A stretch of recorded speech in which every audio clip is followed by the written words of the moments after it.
On va étudier cette dernière partie donc du chapitre 3, Proverbes chapitre 3, à partir du verset 21. Et la semaine dernière, la semaine dernière, c'est ça, le verset 21 jusqu'au verset 26 que nous avons lu la semaine dernière, c'était sur le thème de la sagesse et ma relation avec Jésus-Christ. Donc ça, c'était la semaine dernière.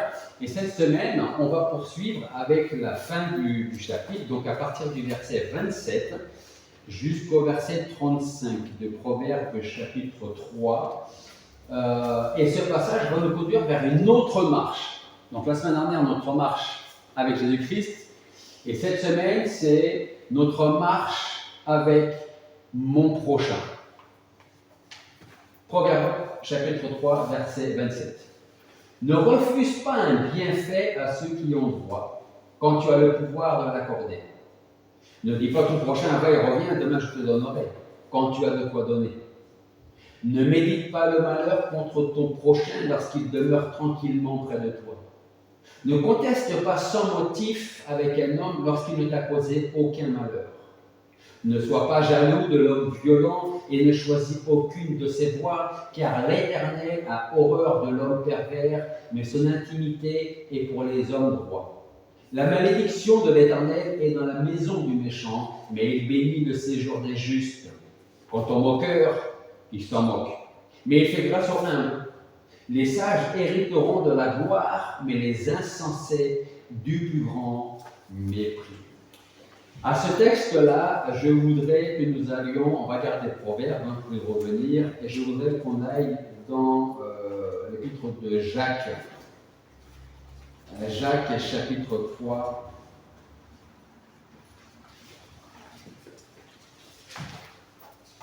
Versets 17 et 18. C'est un passage que nous allons lire et dans la prédication, on y reviendra un peu plus loin. Donc Jacques chapitre 3, versets 17 et 18. Et Jacques nous dit ici que la sagesse d'en haut, celle de Dieu, est d'abord pure. Ensuite, elle est pacifique, modérée, conciliante, pleine de miséricorde et de bons fruits, sans partialité, sans hypocrisie.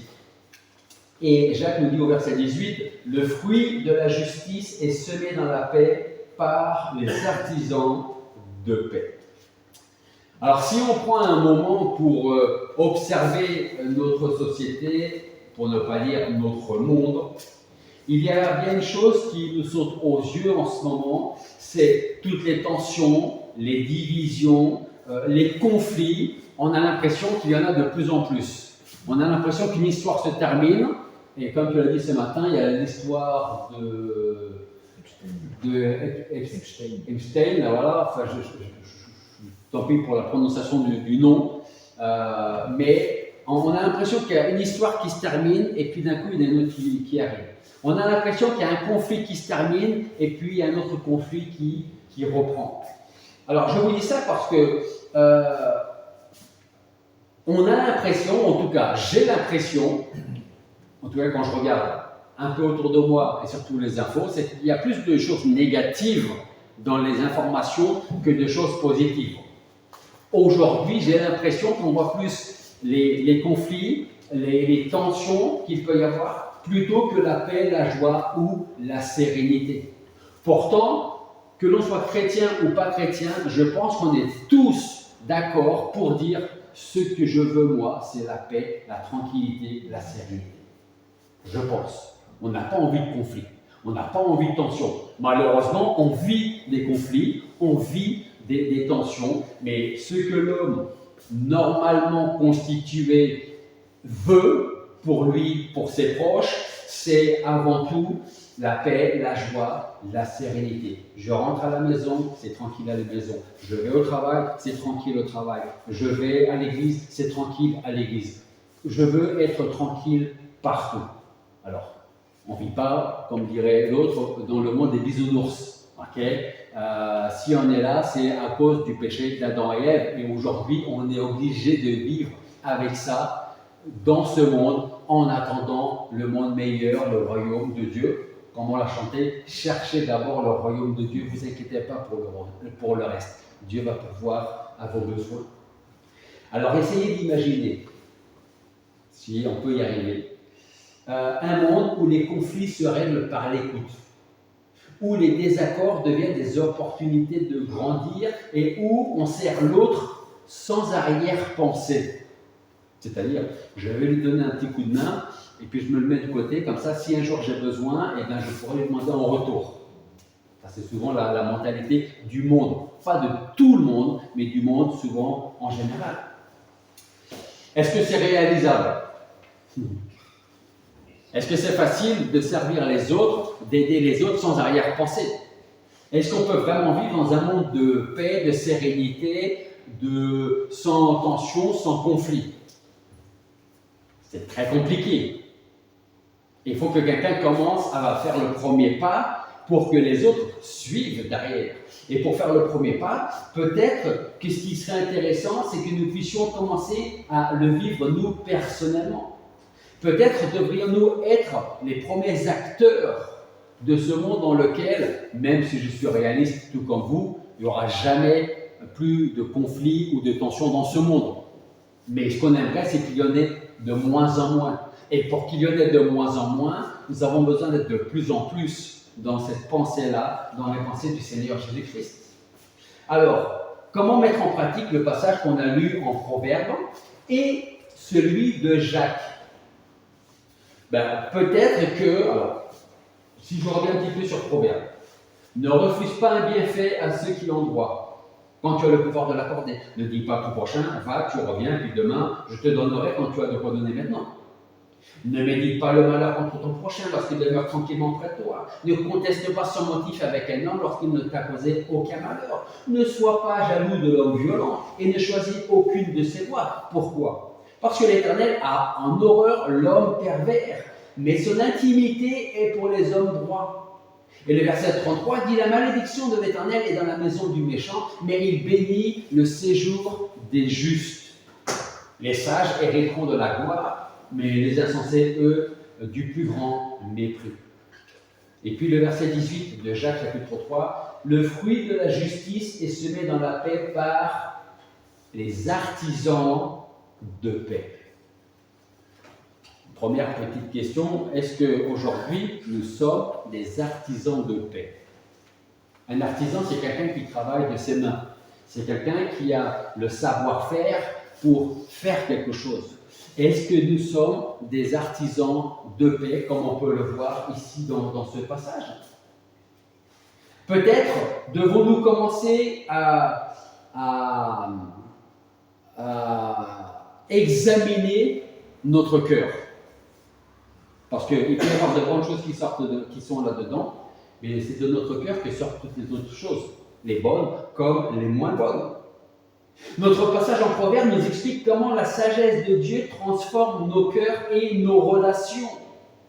Et Jacques nous dit que la sagesse qui vient de Dieu, qui vient d'en haut, elle est pure, pacifique, modérée, conciliante, pleine de miséricorde et de bons fruits, sans partialité et surtout sans hypocrisie. Ça, c'est la sagesse de Dieu. Et puis il y a la sagesse du monde, où il y a ma propre sagesse. Alors, est-ce que nous savons si nous possédons la sagesse de Dieu ou si on vit plus avec notre propre sagesse? Si j'en crois, parce que je veux le croire, la parole de Dieu, nous devrions vivre avec la sagesse de Dieu. Pourquoi? Parce que celui qui appartient à Dieu, Paul nous dit qu'il est une nouvelle créature. Regardez ce passage avec moi en 2 Corinthiens, pour avoir ce contexte-là. 2 Corinthiens chapitre 5. 2 Corinthiens chapitre 5, versets 17 et 18.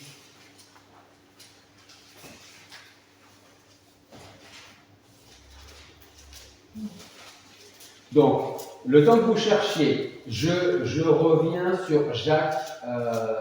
Jacques qui nous dit que la sagesse de Dieu, la sagesse de l'homme, elle est pure, pacifique, modérée, conciliante, pleine de miséricorde, de bons fruits, sans partialité, sans hypocrisie. Qu'est-ce que dit Paul en 2 Corinthiens 5, 17 et 18? Si quelqu'un est en Christ, il est une nouvelle créature. Les choses anciennes sont passées, voici toutes choses sont devenues nouvelles. Et tout cela vient de Dieu qui nous a réconciliés avec lui par Christ et qui nous a donné le service de la réconciliation. Si nous sommes en Christ, nous sommes une nouvelle créature, une nouvelle création. Et les choses anciennes, c'est-à-dire ces choses qui conduisaient, qui dirigeaient ma vie, sont, si c'est donc de mauvaises choses, laissées derrière avec nos péchés et notre passé. Et aujourd'hui que je suis en Christ, je suis une nouvelle créature, une nouvelle création, et ce que je devrais désirer, c'est la sagesse d'en haut, qui est pure, pacifique, modérée, conciliante, pleine de miséricorde, de bons fruits, sans hypocrisie.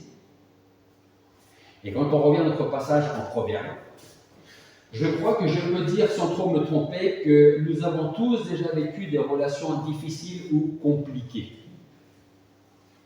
Si vous n'avez jamais vécu de situations compliquées, difficiles ou compliquées, on peut lever la main.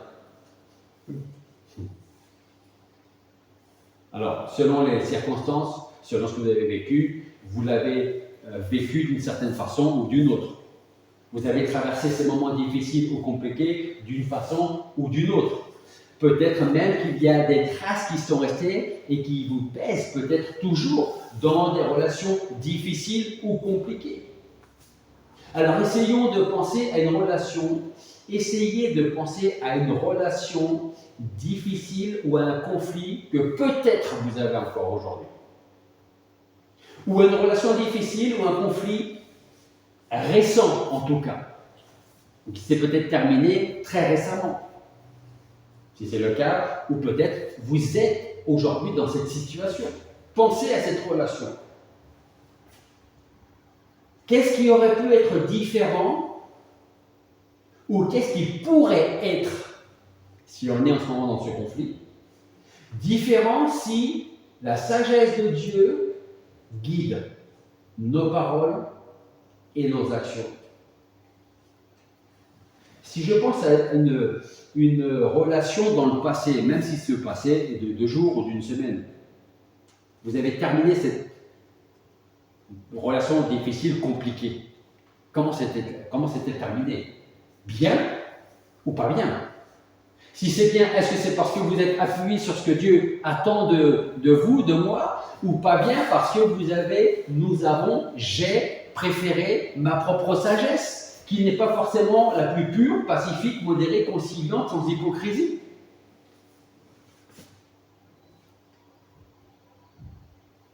Donc, quelle aurait pu être une relation difficile ou quelle va être la relation dans laquelle je suis maintenant si j'utilise la sagesse de Dieu ou si j'utilise la mienne? Une chose est sûre, c'est que ce ne sera pas le même résultat. Ça, c'est certain. Alors, pour répondre à cette question, on va étudier notre texte de Proverbe 3 et le mettre en parallèle avec les paroles du Seigneur Jésus-Christ lui-même. Ok? Proverbe 3. On retourne dans Proverbe chapitre 3, versets 27 et 28. Salomon nous dit: ne refuse pas un bienfait à ceux qui ont droit quand tu as le pouvoir de l'accorder. Ne dis pas ton prochain, va et reviens, demain je te donnerai quand tu as le pouvoir, quand tu as de quoi donner. Ça c'est Proverbe, ok? Si vous prenez des notes, que nous dit Jésus en parallèle à ça? La réponse se trouve en Matthieu 5, 42. Et qu'est-ce que le Seigneur nous dit en Matthieu 5, 42? Il dit: donne à celui qui te demande et ne te détourne pas de celui qui veut emprunter de toi. Et il y a la pratique là. Il faudrait qu'on arrive à mettre en place. Toujours le Seigneur, mais cette fois-ci en Luc chapitre 3, verset 1, le Seigneur dit: celui qui a 2 tuniques, il partage avec celui qui n'en a pas, et celui qui a de quoi manger, qu'il fasse de même. Et toujours Luc, un peu plus long, chapitre 6, verset 30, le Seigneur dit: donne à quiconque te demande et ne réclame pas ce que tu as donné à autrui. Quand on était petit, on disait donner c'est donner, on prend c'est voler. Vous vous souvenez de ça, tout le monde l'a dit, hein, la cité. Hein. Donne à quiconque te demande et ne va pas réclamer ce que tu as donné à l'autre. En fait, à travers ce passage du Nouveau Testament, ces passages-là, Jésus nous rappelle ce qu'on appelle la règle d'or. Est-ce que vous savez ce qu'est la règle d'or dans la parole de Dieu? Peut-être que vous connaissez la référence, mais déjà, est-ce que vous avez entendu ce terme de la règle d'or? Certains l'ont déjà entendu. Est-ce que vous avez une idée de ce qu'est la règle d'or dans la parole de Dieu?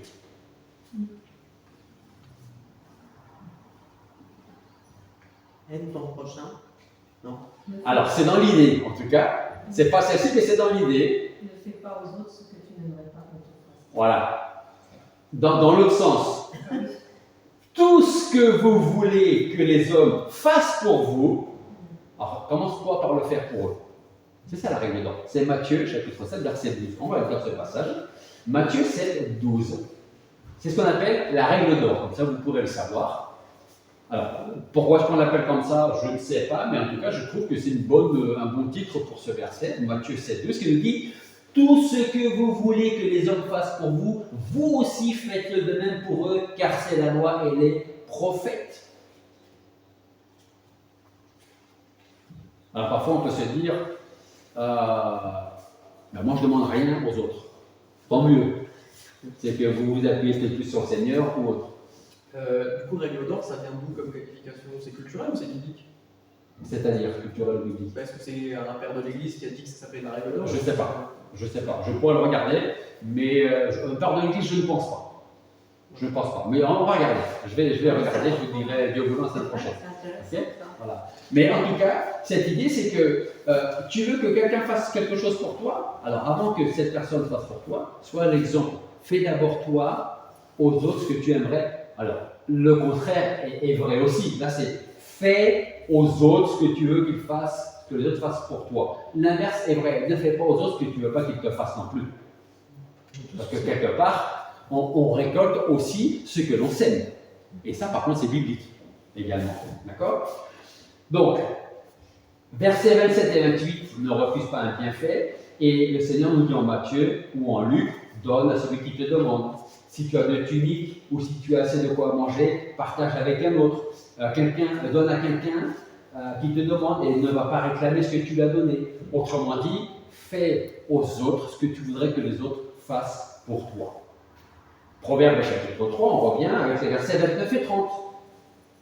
Ne médite pas le malheur contre ton prochain lorsqu'il demeure tranquillement près de toi. Alors, j'ai envie de rajouter, même s'il ne demeure pas près de toi, il ne faut pas méditer le malheur non plus. Hein. Okay? Ne médite pas le malheur contre ton prochain lorsqu'il demeure tranquillement près de toi. Ne conteste pas sans motif avec un homme lorsqu'il ne t'a causé aucun malheur. Matthieu chapitre 5, verset 9. Qu'est-ce que le Seigneur nous dit? Qu'est-ce qu'il pourrait répondre à ce verset 29 et 30? En Matthieu chapitre 5, verset 9, Jésus nous dit « Heureux ceux qui procurent la paix, car ils seront appelés fils de Dieu. » C'est aussi pour cela qu'il nous dira, le Seigneur, toujours dans Matthieu chapitre 5, un petit peu plus loin au verset 22, il dit « Mais moi je vous dis que quiconque se met en colère contre son frère sera passible du jugement. » En fait, Jésus nous enseigne ici la paix. Et il nous demande de rejeter toute idée ou toute forme de vengeance.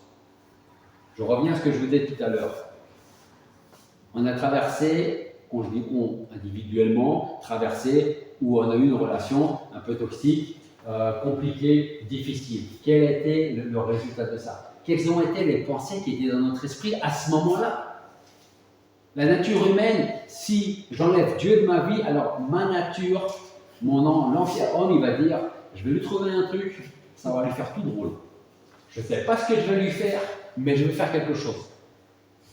Et il m'a fait mal, ce sera pire pour lui. Ça, c'est moi, avant que le Seigneur me dise, je vais t'expliquer des choses. Ok? Mais c'est ça la nature humaine.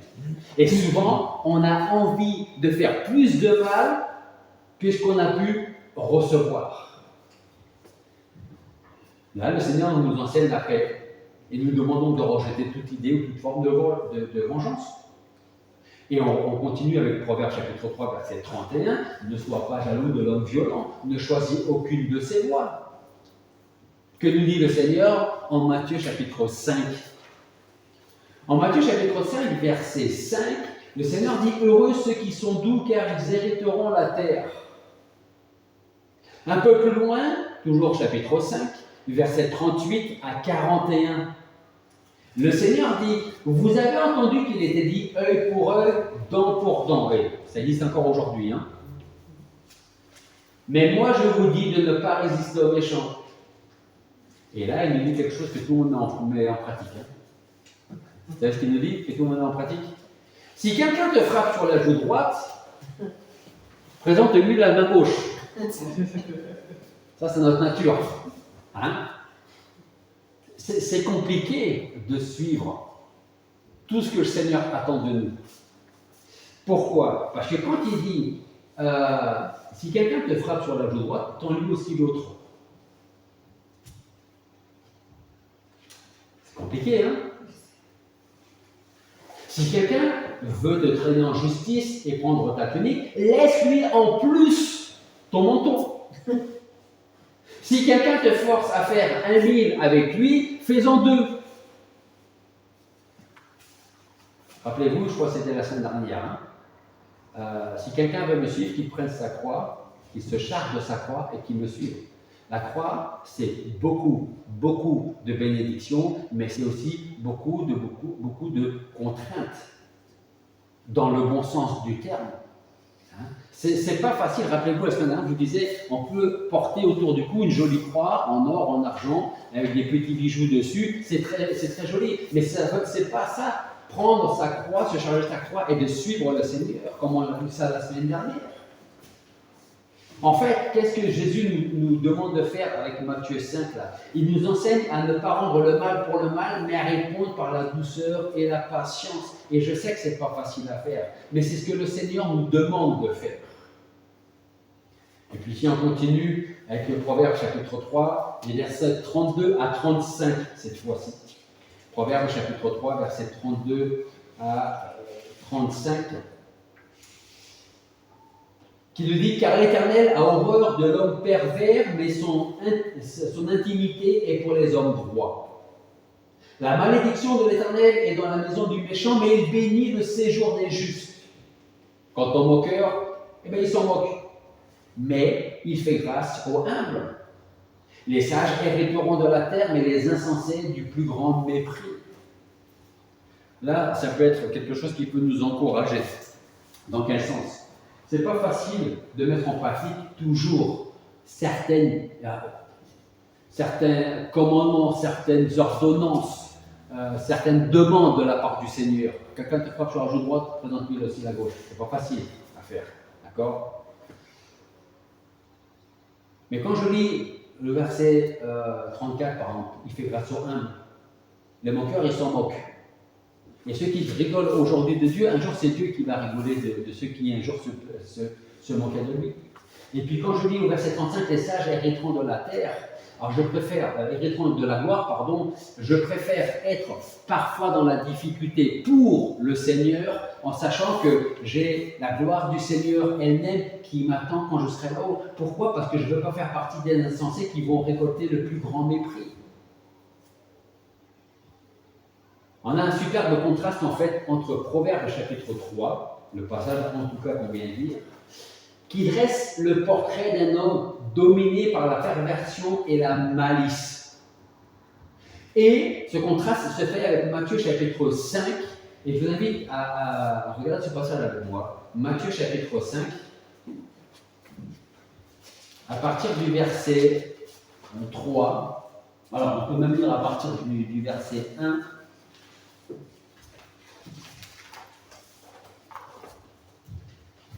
jusqu'au verset 12.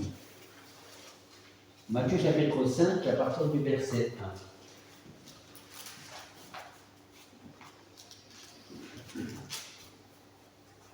1. Voyant la foule, Jésus monta sur la montagne.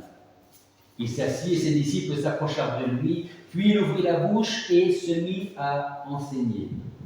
Et qu'est-ce qu'il enseigne? Heureux. Est-ce que quelqu'un peut me donner la définition du mot heureux?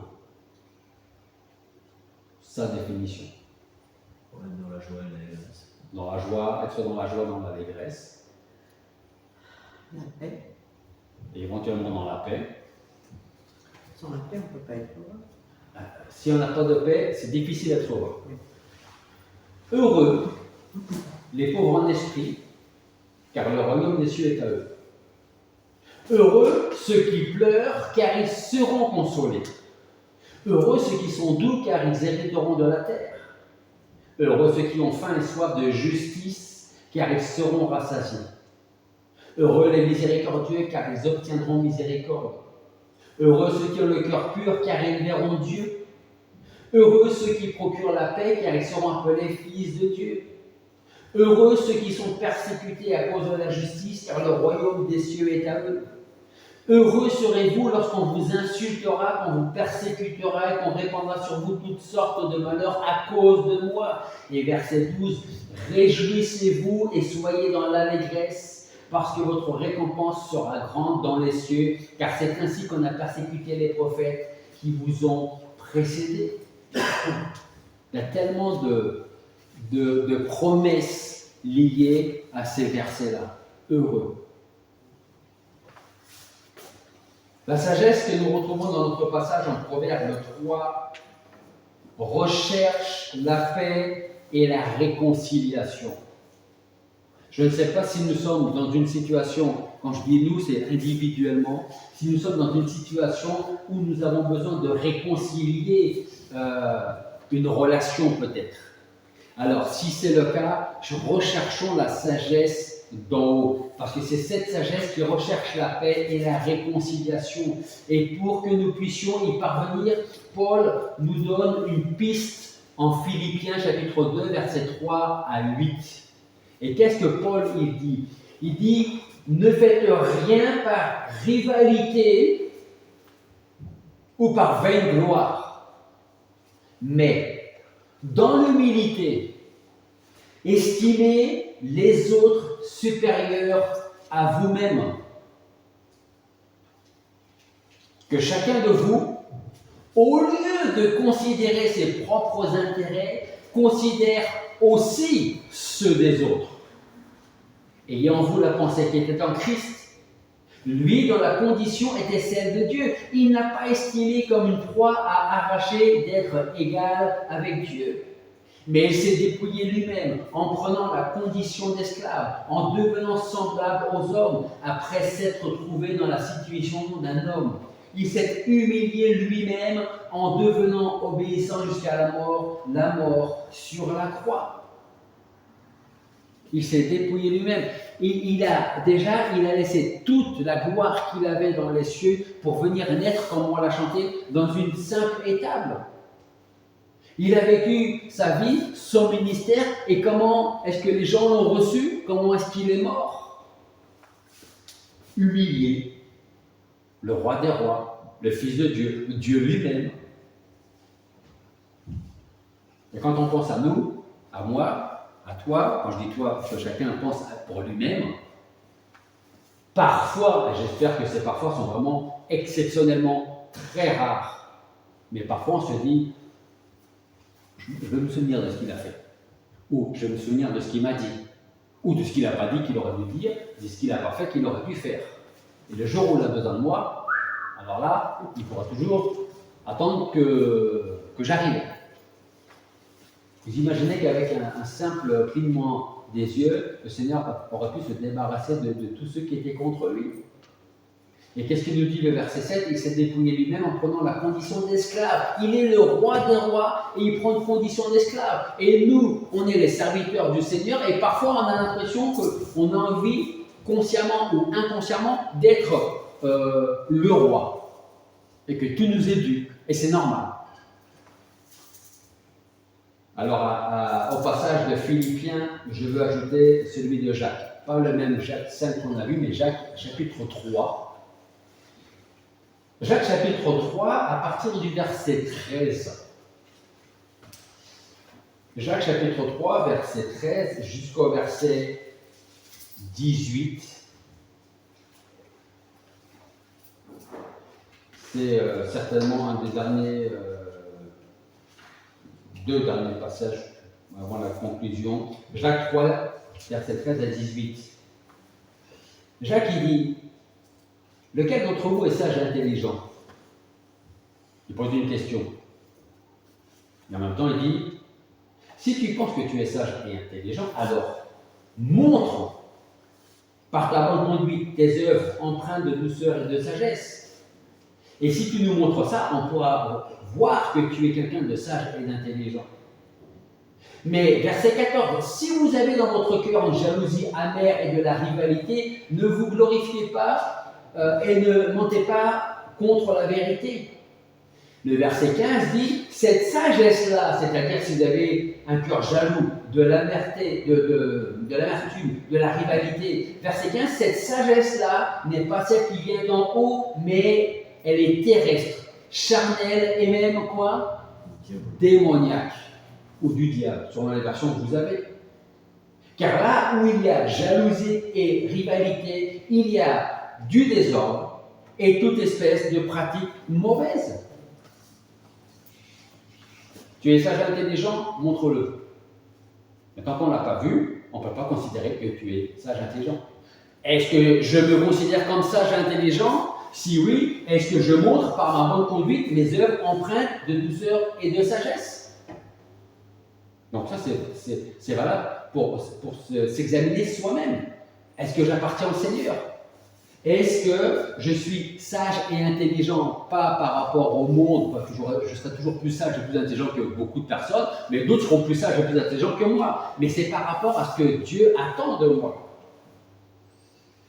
Est-ce que vous voyez une différence là, la grande différence qu'il y a entre la sagesse qui vient de Dieu et la mienne, la nôtre, la vôtre, la sagesse du monde? Proverbe 3, qu'on a lu, versets 32 et 33, dit « L'Éternel a horreur de l'homme pervers, mais son intimité est pour les hommes droits. » Verset 33, « La malédiction de l'Éternel est dans la maison du méchant, mais il bénit le séjour des justes. » Si je suis en conflit à la maison, au travail, avec un voisin, à l'église, comment est-ce que je vais réagir? Quelle sagesse va conduire mes actes et mes paroles? Celle qui vient d'en haut ou celle qui vient alors de là ou de là, hein? C'est pareil. Hein?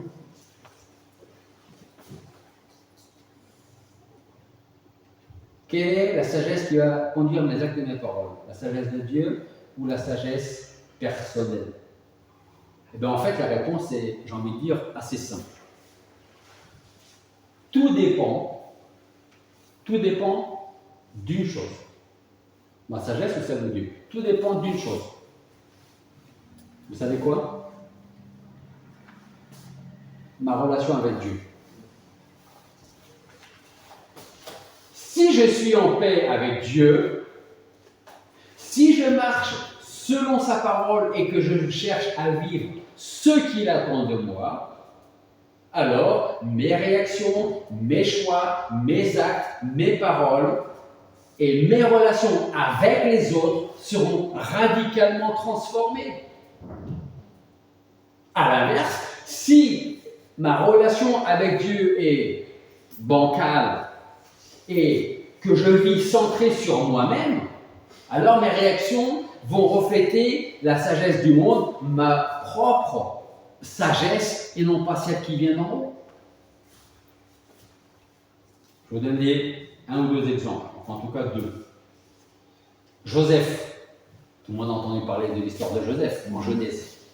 Okay? Je ne vais pas vous raconter toute l'histoire, mais je pense que vous connaissez l'histoire. Ses frères ont voulu s'en débarrasser, ont voulu le faire mourir, et puis ils se sont dit, on va quand même peut-être pas le tuer parce que c'est quand même notre frère, donc on va le vendre. Et puis il est parti en Égypte, et vous connaissez la suite. Jusqu'à ce que ses frères reviennent en Égypte à cause d'une famine, de la sécheresse, et au début ils ne reconnaissent pas Joseph, son frère, et donc Pensez à Joseph qui a pardonné à ses frères le mal qu'ils avaient projeté contre lui.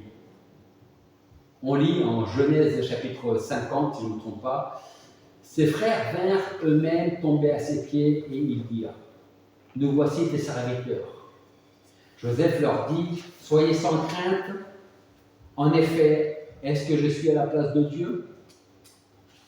Vous aviez formé le projet de me faire du mal, mais Dieu l'a transformé en bien pour accomplir ce qui arrive aujourd'hui et pour sauver la vie d'un peuple nombreux. Maintenant donc, soyez sans crainte, je vais pourvoir à tous vos besoins et à ceux de vos enfants. Il est consolable en parlant à leur cœur. » Est-ce que je ressemble parfois à Joseph, en sachant que Joseph, c'est ce qu'on appelle un type, une image de Jésus-Christ?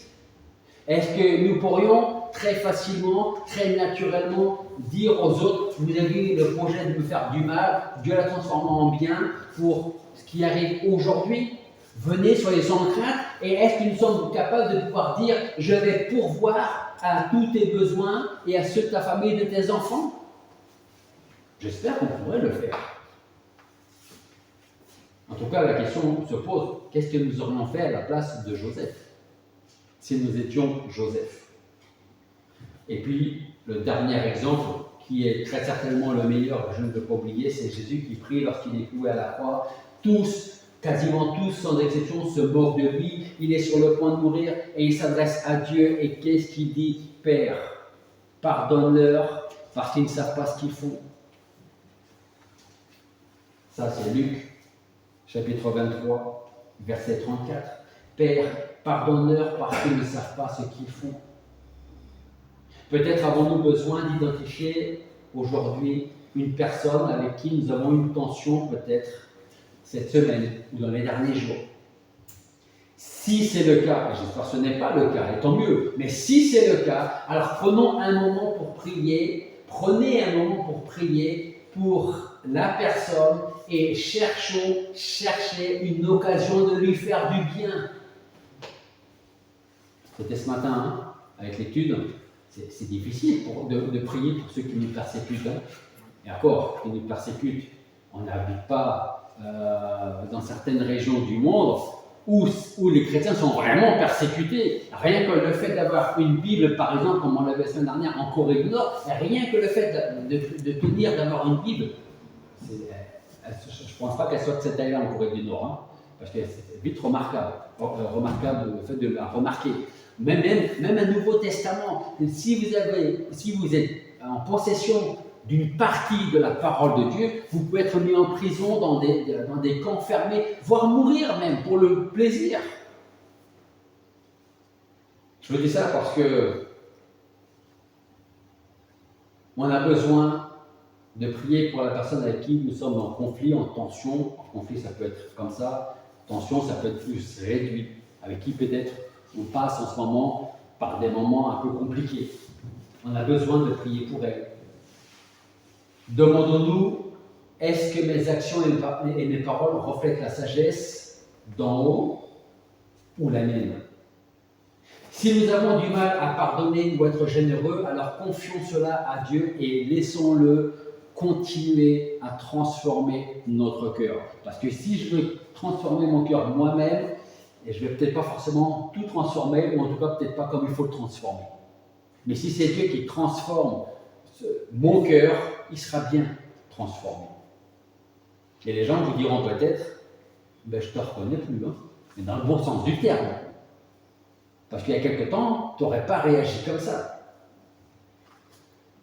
Alors n'oublions pas, pour conclure notre passage ce matin en Proverbe 3, l'Éternel a horreur de l'homme pervers, mais son intimité est pour les hommes droits. La malédiction de l'Éternel est dans la maison du méchant, mais il bénit le séjour des justes. J'espère de tout mon cœur que votre demeure, votre séjour est béni. Quant au moqueur, il s'en moque, mais il fait grâce au humble. Et n'oublions pas que les sages hériteront de la gloire, mais les insensés du plus grand mépris. Je préfère faire partie de ceux qui, physiquement ou pas, pleurent aujourd'hui, plutôt que de ceux qui rient et qui se moquent aujourd'hui. Parce qu'un jour, leur rire et leur moquerie vont cesser. Par contre, un jour, nos peines, nos difficultés à suivre le Seigneur va s'arrêter aussi un jour pour quelque chose de tellement, tellement mieux que certains vivent déjà en ce moment. Prions. Père Céleste, nous voulons te remercier parce qu'à travers ta parole, tu nous montres encore que nous avons besoin de cette sagesse qui vient de toi, que tu accordes à tous ceux qui la réclament, qui la demandent, et qui la donnent sans juger, sans problème. Seigneur, aide-nous à avoir cette sagesse, non seulement pour marcher selon ta volonté, selon ce que tu attends de nous, mais pour que nos relations avec les autres soient totalement transformées, et que nous puissions entendre des autres ces paroles qui nous disent « Tu n'aurais certainement pas réagi avant, tu as bien changé, mais dans le bon sens du terme ». Seigneur, que nous puissions être des exemples vivants, le sel de cette terre, la lumière, pour amener d'autres personnes jusqu'à toi, pour que tu veuilles les sauver. Alors Seigneur, fais de nous des ouvriers qui n'ont pas à rougir de leur travail et qui travaillent fidèlement, qui attendent ton retour. Et Seigneur, aide-nous à marcher avec toi, auprès de toi. Et c'est en ton nom que nous te prions. Amen. Amen. On va chanter un autre cantique. Est-ce que ça marche toujours, ça? Oui. On va se lever pour chanter cet autre cantique.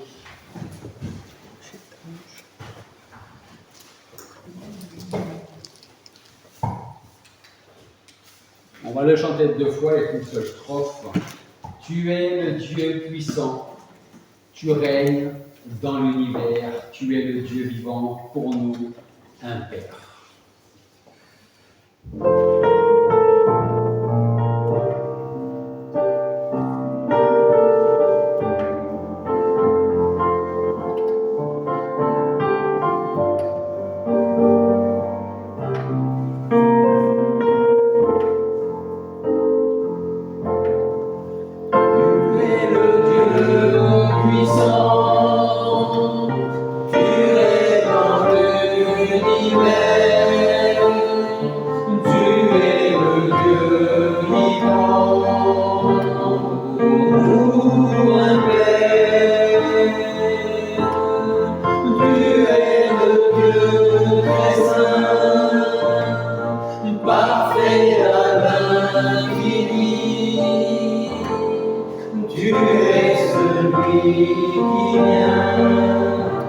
Et pour nous un ami.